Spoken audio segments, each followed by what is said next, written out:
Alright folks, we're getting super close to Google's big 2025 Pixel event, and while we pretty much know everything about the Pixel 10 series at this point, the same can't be said for the Pixel Watch 4. Until now, that is. Aside from a few leaked renders and some color options floating around, Google's next-gen smartwatch has been a bit of a mystery. And sure, we heard whispers about a custom chip coming in next year's model, but what about the one dropping next month? We finally have some answers. Thanks to a source inside Google, the folks over at Android Authority just spilled the beans on the Pixel Watch 4's specs, and if you were hoping for a major performance boost, well, this might sting a little. So here's the scoop. Just like the current gen, Google's sticking with two sizes, 41mm and 45mm.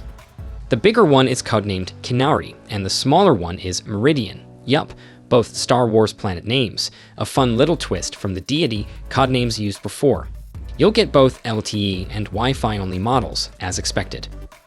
Now here's the kicker. Google is not upgrading the processor. That's right, the Pixel Watch 4 is running the same Snapdragon W5 Gen 1 chip for the third year in a row. But hold on, it's not all bad. Qualcomm's next-gen 6100 platform sounds great, but it's still cooking. And while going back to Samsung's Exynos might have been an option, that move doesn't really make sense with Google eyeing its own custom chip for wearables in 2026. Plus, no one outside Samsung has used those Exynos W series chips lately anyway. So yeah, it might sound like a letdown, but truth is, the Snapdragon W5 Gen 1 isn't half bad. It's snappy, decently efficient, and Google knows how to squeeze good battery life out of it, which is honestly more than you can say for some Wear OS watches. Speaking of battery, there is a legit upgrade here. The smaller 41mm model jumps from 307 to 327 mAh, about a 7% boost, while the 45mm version bumps from 420 to 459 mAh, which is around 9%. And while we don't have the exact numbers yet, faster charging is also on the table. So hey, that's something. At the end of the day, the Pixel Watch 4 might not look like a huge leap on paper, but don't count it out just yet.